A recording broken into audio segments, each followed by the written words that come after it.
Anakku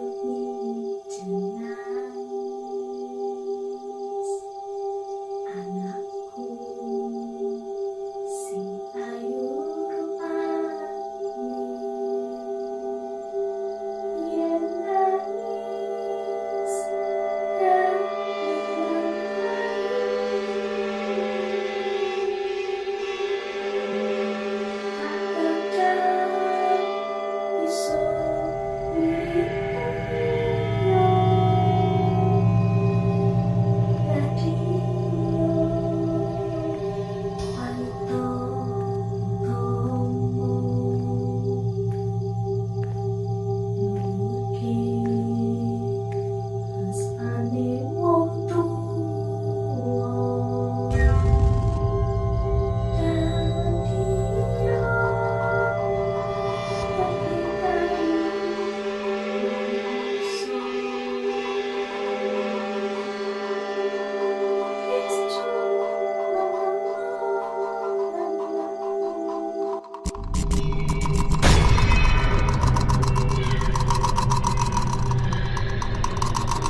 Tahun 2009 adalah tahun yang paling membahagiakan bagiku.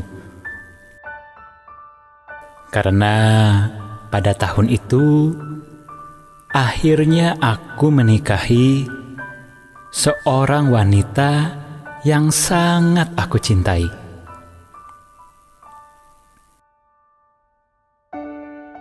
Setelah hanya berkenalan 6 bulan, aku langsung memutuskan untuk mengajaknya menikah. Panggil saja saya Iqmal. Rumahku sekarang berada di sekitaran Bekasi Barat. 3 bulan setelah aku menikah, aku masih tinggal di rumah mertuaku yang berada di kawasan Kalimalang. Setiap Senin sampai Sabtu, dari pagi sampai sore, aku bekerja di salah satu perusahaan yang bergerak di bidang IT.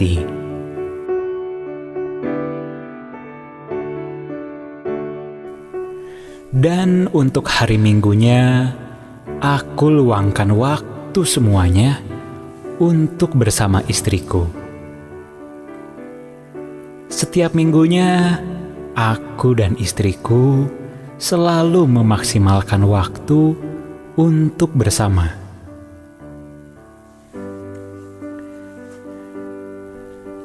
Di bulan kelima usia pernikahan kami, aku dan istriku sepakat untuk menyewa rumah atau mengontrak rumah agar tidak selalu merepotkan orang tua kami.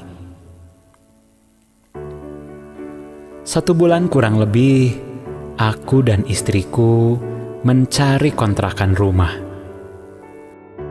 Setelah bersusah payah mencari sana-sini, mencari yang cocok, akhirnya kami mendapatkan rumah yang cocok di daerah Jaka Permai.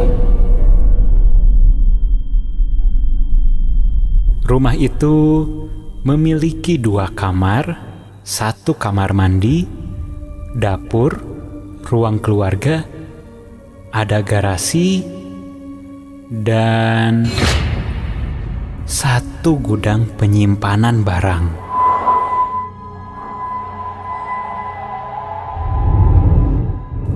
Yang letaknya berada di dapur.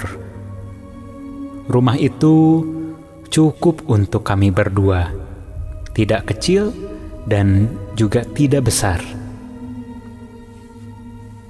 Setelah kami membayarkan uang sewanya, kurang lebih untuk 1 tahun, keesokan harinya kami membawa barang-barang yang berada di rumah orang tua kami.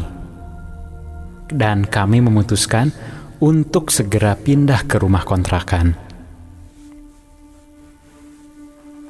Rumah itu terasa nyaman sekali. Harganya pun bisa dibilang paling murah untuk rumah model begini. Singkat cerita, aku dan istriku mulai beres-beres dan mentata rumah agar lebih nyaman untuk ditempati dan enak dilihat.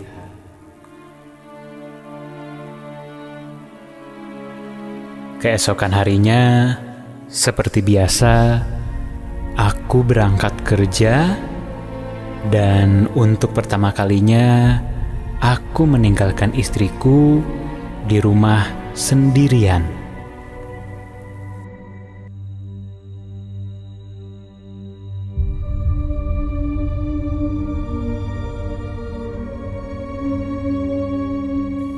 Dua minggu sudah kami menempati rumah itu. Rasanya biasa saja. Kami tidak menemukan hal-hal janggal apapun.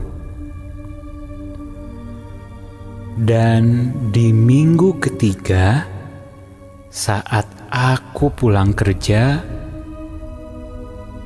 istriku memberi kejutan manis untukku, yaitu dia memberitahukan bahwa ia sedang hamil.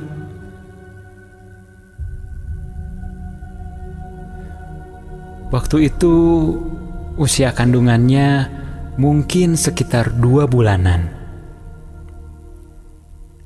Mendengar kabar bahagia seperti itu, aku sangat senang sekali. Pokoknya waktu itu merupakan sebuah kebahagiaan yang paling sulit aku ungkapkan. Hingga saat aku dan istriku memasuki minggu ke-7 tinggal di rumah tersebut, mulai ada kejadian-kejadian aneh. Awalnya, saat aku terpaksa harus pulang malam, sekitar jam 7 malam, saat istriku sedang menonton TV, istriku mendengar ada suara pintu pagar depan rumah, ada yang membukakan.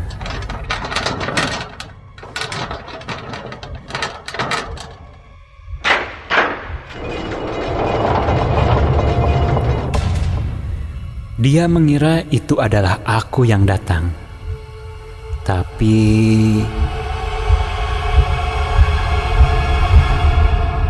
saat istriku melihat di jendela kaca depan, tidak ada orang. Dan terlihat pintu pagar masih dalam keadaan tertutup. Istriku keheranan dan bertanya-tanya, siapa yang tadi membukakan pintu pagar? Mungkin itu hanya perasaannya saja. Istriku pun berjalan kembali menuju ruang keluarga dan menonton TV kembali.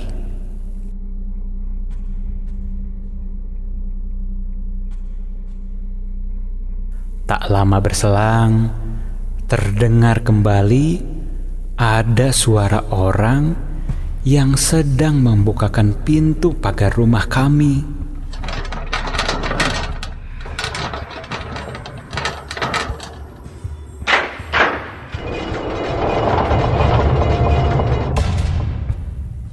Dan istriku kembali melihat dari kaca jendela depan rumah. Tapi tetap saja tidak ada orang dan pintu pagar rumah tetap dalam keadaan tertutup.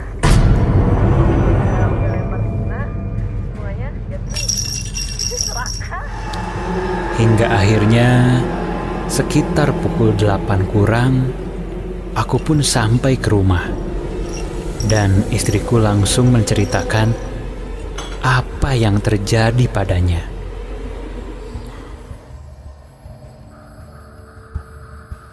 Aku coba menenangkannya dan berkata, mungkin itu hanya perasaannya saja. Apalagi sekarang dia sedang hamil. Jadi mungkin itu karena dia sedang capek saja. Setelah melihat istriku sudah lebih tenang, aku segera bergegas menuju kamar mandi untuk membersihkan badanku setelah seharian bekerja.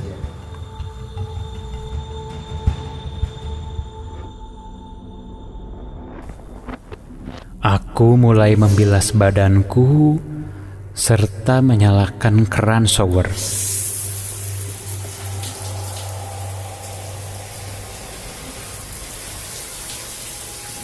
Aku menuangkan sampo di tanganku, lalu menggosoknya ke rambut.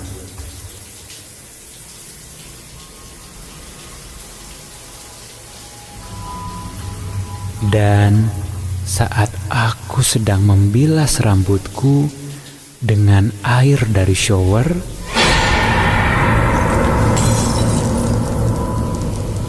samar-samar aku melihat seperti ada bayangan hitam yang sedang memperhatikan aku.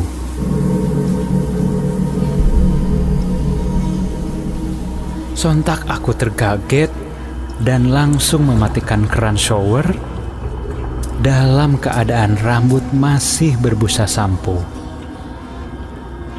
Aku melihat ke sekitaran kamar mandi, tapi tidak terlihat apa-apa. Aku coba meyakinkan diri bahwa itu hanya perasaanku saja. Dan saat aku mulai kembali menyalakan keran shower dan membilas kembali rambutku, tiba-tiba saja ada bayangan hitam melintas di depanku. Melihat kejadian seperti itu, sontak aku buru-buru menyelesaikan mandiku. Setelah beres, aku coba menenangkan diriku dan memilih tidak bercerita kepada istriku karena takut dia semakin ketakutan.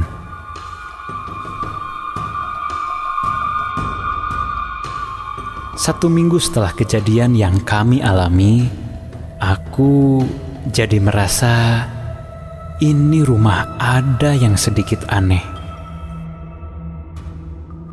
Tapi aku dan istriku mencoba untuk tetap berpikiran positif saja. Dan itu hanya penglihatan atau pendengaran kami saja.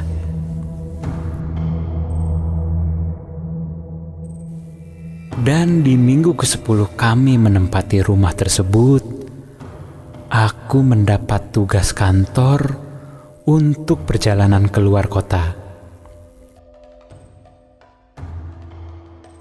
Aku harus meninggalkan kota Bekasi selama 4 hari. Karena di rumah istri tidak mau sendirian, ia akhirnya menginap di rumah orang tuanya.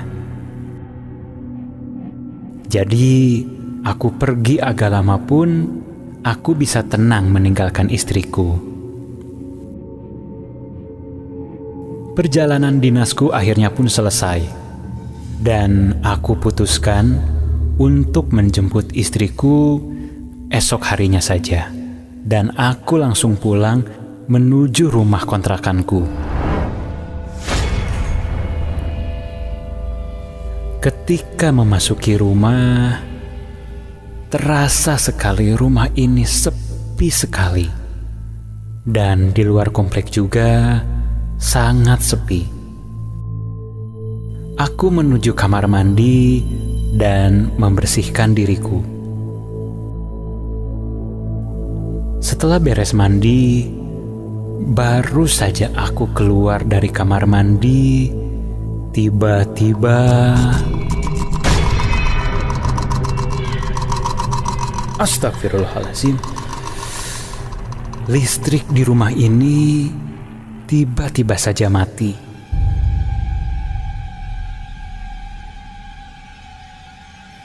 Di situ aku sempat panik karena tidak bisa melihat cahaya sedikit pun. Dan aku coba berjalan perlahan-lahan dengan meraba tembok-tembok rumah. Ketika sedang berjalan meraba tembok, tiba-tiba saja bau apaan nih? Tercium aroma bunga melati yang sangat menyengat. Duh, kok tiba-tiba ada aroma melati sih?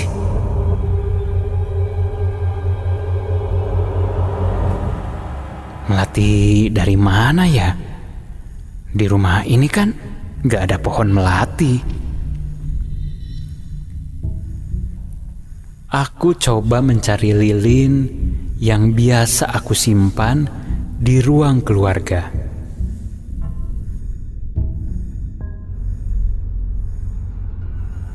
Aku masih meraba-raba di sekitaran tembok untuk menuju ruang keluarga.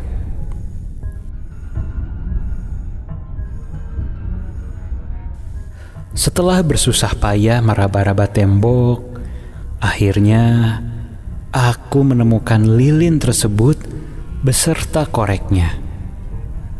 Lalu aku menyalakan lilin tersebut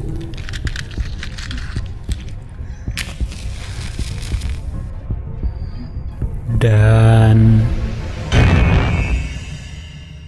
aku berjalan menuju ruang tamu untuk mengecek apakah listriknya bermasalah.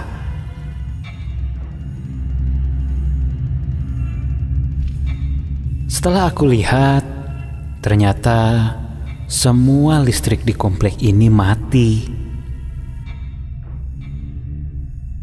Yah, kacau ini.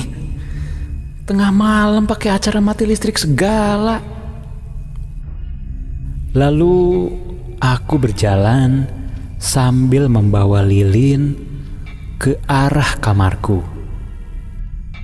Aku buka pintu kamar dan menyimpan lilin tersebut dekat meja kerja. Aku membuka lemari dan memakai pakaian untuk tidur. Setelah beres, aku membawa lilin itu kembali ke ruang keluarga.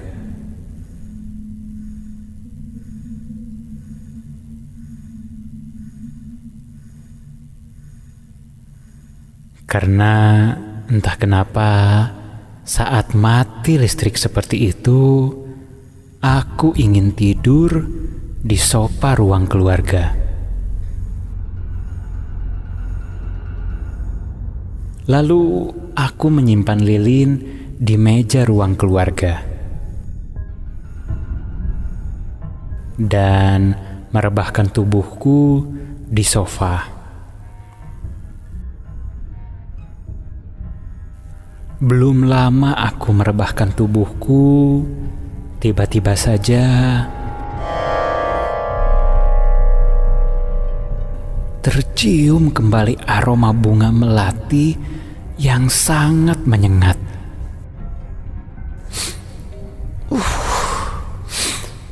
Aduh, kok wangi melati lagi sih? Saat sedang keheranan karena aroma bunga melati itu, sayup-sayup aku mendengar ada suara perempuan yang sedang bersenandung. Ini suara dari mana ya? Kok tengah malam kayak gini ada suara wanita bersenandung? Apa suara tetangga sebelah gitu? Tapi gak mungkin. Soalnya suaranya tuh deket banget. Saat sedang keheranan dengan suara senandung itu, tiba-tiba terdengar ada suara benda jatuh di kamarku. Suara apaan tuh?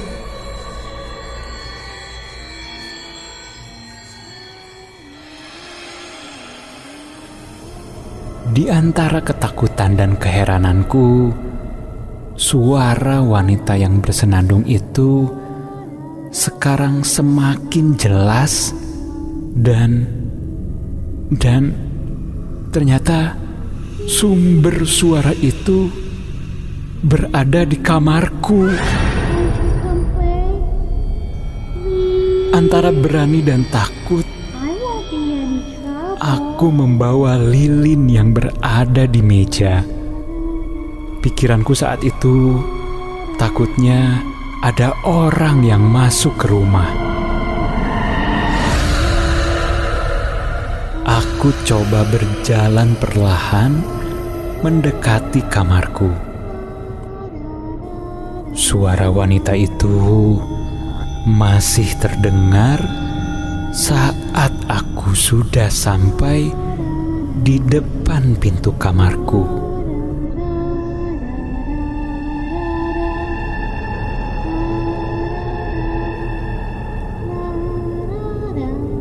Aku buka perlahan pintunya,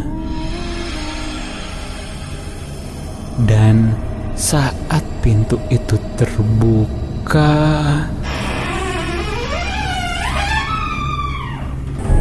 astaga, samar-samar aku melihat ada seorang wanita berbaju putih sedang duduk di atas kasur kamarku.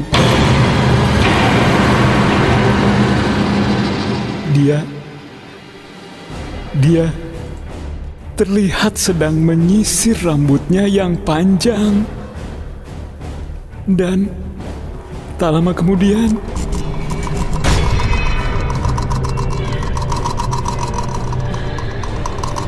wanita itu melihat ke arahku. Terlihat wajahnya yang putih pucat dan ekspresi muka yang datar. Entah kenapa, melihat kejadian seperti itu, rasanya aku terpaku di situ. Aku ingin berlari, tapi tidak bisa apa-apa. Tak lama kemudian, tiba-tiba saja wanita itu berhenti bersenandung dan dia berdiri membelakangiku.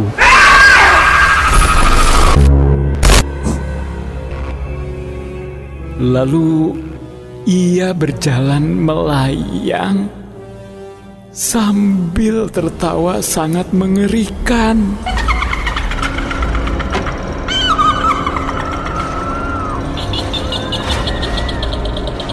Melihat kejadian tersebut, aku langsung berlari menuju teras rumah.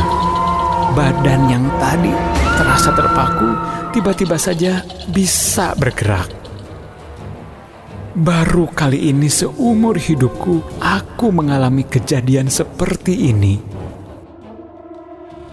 Saat di teras rumah, aku coba menenangkan diriku atas kejadian tersebut.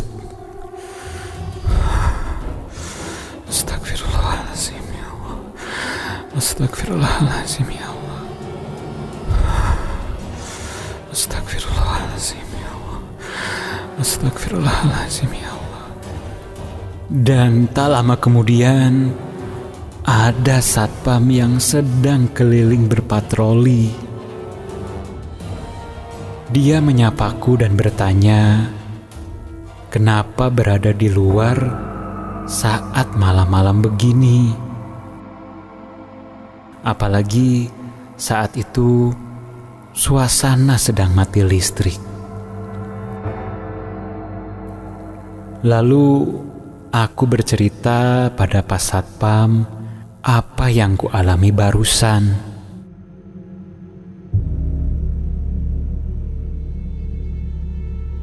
Setelah mendengar cerita dariku, Satpam itu pun bercerita bahwa sudah ada 2 keluarga yang menyewa rumah ini dan hanya bertahan sebentar. Ada yang bertahan 6 bulan dan yang terakhir hanya bertahan 5 bulan.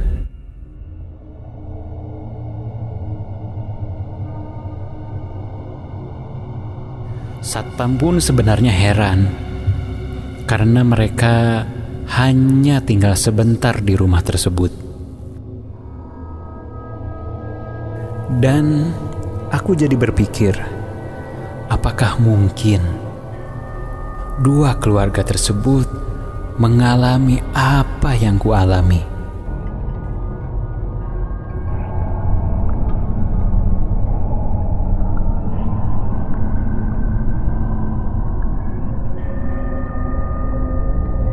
Keesokan paginya, aku langsung berangkat menjemput istriku dan langsung mengajaknya kembali ke rumah. Aku sengaja tidak bercerita apa yang kualami tadi malam.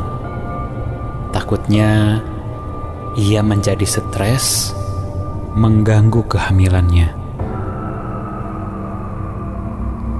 Dan saat waktu menunjukkan jam 8 malam, saat kami telah selesai makan malam, aku membantu istriku membawa piring-piring kotor menuju dapur. Dan saat istriku sedang mencuci piring, tiba-tiba saja terdengar sontak. Aku langsung menuju dapur dan melihat istriku sudah jatuh pingsan. Di situ aku sangat panik dan tak tahu harus berbuat apa. Akhirnya aku minta tolong tetangga sekitar. Singkat ceritanya, setelah istriku sadar, istriku langsung menangis dan minta pulang malam itu juga. Tentu aku keheranan kenapa. Lalu ia bercerita saat ia sedang mencuci piring, ia melihat ada sosok perempuan berbaju putih sedang mendekatinya dan mengelus-ngelus perutnya yang sedang hamil. Setelah kejadian itu, akhirnya aku pun menuruti mau istriku.